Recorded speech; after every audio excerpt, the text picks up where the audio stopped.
ஒரு வயதான மேஸ்திரி வேலையிலிருந்து ஓய்வு பெற விரும்பினார். இனியாவது குடும்பத்தோடு நேரம் செலவழிக்க வேண்டுமென்பது அவர் திட்டம்.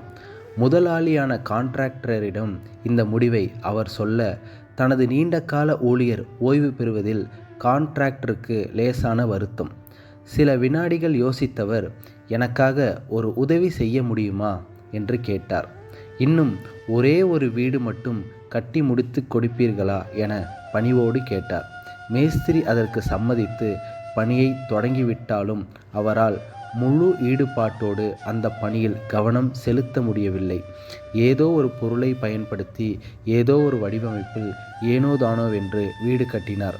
வேலையிலிருந்தே ஓய்வு பெறப் போகிறோம், இனி இந்த வீட்டை ஒழுங்காக கட்டினால் மட்டும் என்ன கிடைத்துவிடப் போகிறது என்கிற அலட்சிய மனப்பான்கு. வேலையெல்லாம் முழுமையாக முடிந்த பிறகு அந்த வீட்டை பார்வையிட வந்தார் முதலாளி. வாசலிலேயே வரவேற்ற மேஸ்திரியிடம் சந்தோஷமாக அந்த வீட்டு சாவியை எடுத்து நீட்டினார். இந்தாருங்கள், இந்த வீடு உங்களுக்கான என் அன்பு பரிசு, எங்கள் நிறுவனத்தில் இத்தனை நாள் வேலை செய்வதற்கான வெகுமதி என்றார் முதலாளி. மேஸ்திரி முகத்தில் ஈயாடவில்லை. என்ன கொடுமை இது! இந்த வீடு எனக்குத்தான் கிடைக்கப் போகிறது என்று தெரிந்திருந்தால் இன்னும் மூளையை கசக்கி எப்படியெல்லாமோ டிசைனாக கட்டியிருப்பேனே, இருப்பதிலேயே உயர்தரமான பொருட்களை பயன்படுத்தி இருப்பேனே.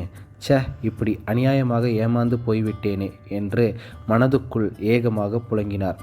நமக்கான வாழ்க்கையை நாம் தான் நிர்மாணிக்கிறோம் என்பதை அறியாமல் பல சந்தர்ப்பங்களில் நம் திறமையில் மிகவும் கொஞ்சம் மட்டுமே பயன்படுத்துகிறோம். Stay positive, stay blessed.